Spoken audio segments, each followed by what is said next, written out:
Mathematics of ഫിനാൻസിലെ annuity എന്ന് പറയുന്ന ടോപ്പിക്കിനകത്തുള്ള ഒരു ക്വസ്റ്റ്യൻ ആണ്. പ്രീവിയസ്ലി ആസ്ക്ഡ് ക്വസ്റ്റ്യൻ ആണ്. വളരെ ഈസി ആയിട്ട് ഡയറക്റ്റ് ക്വസ്റ്റ്യൻ ആണ്. ഫോർമുല മാത്രം അറിയുന്ന ഒരാൾക്ക് ചെയ്യാൻ പറ്റും. ഓക്കെ, നമുക്കൊന്ന് ട്രൈ ചെയ്ത് നോക്കാം. Mister X invest ₹10,000 every year. Every year എന്ന് പറയുമ്പോൾ തന്നെ ആലോചിക്കുക, എല്ലാ വർഷവും ഇൻവെസ്റ്റ് ചെയ്യുന്നുണ്ട്. സോ അത് ആനുവിറ്റിയാണ്. സ്റ്റാർട്ടിങ് ഫ്രം ടുഡേ എന്ന് പറഞ്ഞു കഴിഞ്ഞാൽ ഒന്നും ആലോചിക്കേണ്ട, കണ്ണും മൂട്ടി നമുക്ക് പറയാൻ പറ്റും, ഇമ്മീഡിയറ്റ് ആണ്. അപ്പോൾ ആനുവിറ്റി ഇമ്മീഡിയറ്റ് ആണെന്നുള്ള കാര്യത്തിൽ ഒരു തീരുമാനം ആണല്ലോ. For next 10 years number of years കിട്ടി. Suppose interest rate is 8%, rate of interest കിട്ടി. എല്ലാം ഡയറക്റ്റ്ലി തന്നിട്ടുണ്ട്. Compounded annually calculate the future value of this annuity. ആനുവിറ്റിയുടെ ഫ്യൂച്ചർ വാല്യൂ കാണാനാണ് പറഞ്ഞിട്ടുള്ളത് അല്ലേ. സോ ഏത് ഇക്വേഷൻ യൂസ് ചെയ്യും? Future value annuity immediate. എന്താ future value annuity immediate equation? Future value equal to a into 1 + i to the power n - 1 divided by i. അപ്പോൾ ഇത് future value annuity റെഗുലറിൻ്റെ equation അല്ലേ? അതെ, ഇത് ഫ്യൂച്ചർ വാല്യൂ ആനുവിറ്റി റെഗുലറിൻ്റെ equation. Into 1 + i ചെയ്ത് കഴിഞ്ഞാൽ നമുക്ക് എന്ത് കിട്ടും? Future value annuity immediate. അങ്ങനെയല്ലേ ഇതിൻ്റെ കണക്ക്? ആനുവിറ്റി ഇമ്മീഡിയറ്റ് കാണാൻ വേണ്ടി, ഫ്യൂച്ചർ വാല്യൂ ആനുവിറ്റി ഇമ്മീഡിയറ്റ് കാണാൻ വേണ്ടി ഫ്യൂച്ചർ വാല്യൂ ആനുവിറ്റി റെഗുലറിനെ പിടിച്ച് ഇൻറ്റു 1 + i ചെയ്താൽ മതി. ഓക്കെ, നമുക്ക് വാല്യൂസ് ഒന്ന് സബ്സ്റ്റിറ്റ്യൂട്ട് ചെയ്യാം.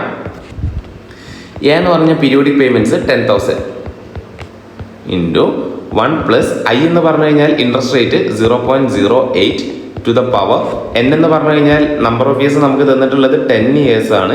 -1 ഡിവൈഡഡ് ബൈ 0.08 1 + 0.08 അല്ലേ. അടുത്ത സ്റ്റെപ്പിൽ എനിക്ക് ഫ്യൂച്ചർ വാല്യൂ കിട്ടണം. ഒറ്റ സ്റ്റെപ്പ്. എങ്ങനെ നമ്മൾ കാൽക്കുലേറ്റർ എടുത്ത് ചെയ്യാം? സ്റ്റെപ്പ് വേണമെങ്കിൽ ഞാൻ എഴുതി വെക്കാം.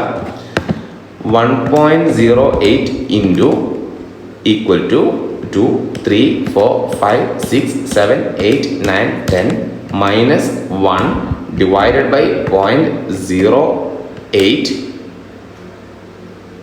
into 10,000 into 1.08. ഇത്രയും ചെയ്യുമ്പോൾ എനിക്ക് ആൻസർ കിട്ടും 1,56,454.874. ഇതാണ് എനിക്ക് ഫൈനലി കിട്ടിയ answer. 1,86,454. So option A. Okay, option A നമ്മൾ ആൻസർ ആയിട്ട് ചൂസ് ചെയ്യേണ്ടി വരും. ഓക്കെ ആണല്ലോ.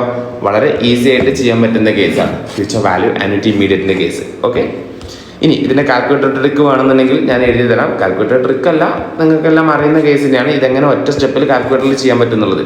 ആദ്യം ബ്രാക്കറ്റിനകത്തുള്ള വാല്യൂ ചെയ്യാം. 1.08 അല്ലേ, which means 1 + 0.08 1.08 into equal to എത്ര തവണ ടൈപ്പ് ചെയ്യണം നമ്മൾ? 10th പവർ അല്ലേ, അപ്പോൾ 9 ടൈം പ്രസ് ചെയ്താൽ മതി. ഓക്കെ ആണല്ലോ. 9 times -1 divided by 0.08 into 10,000 into 1.08 equal to അല്ലേ. ഇത്രയും ചെയ്താൽ നിങ്ങൾക്ക് ഫൈനൽ ആൻസർ കിട്ടും. ഓക്കെ, സോ ഈ ചാപ്റ്ററിനകത്തൊക്കെ 3 കേസ് നമ്മൾ യൂസ് ചെയ്യാൻ പറ്റുള്ളൂ. Equation, substitution, answer. അല്ലാതെ ചെയ്ത് പോകാൻ നമുക്ക് സമയം ഉണ്ടാവില്ല. വളരെ ഈസി ആയിട്ട് കിട്ടും. Okay, so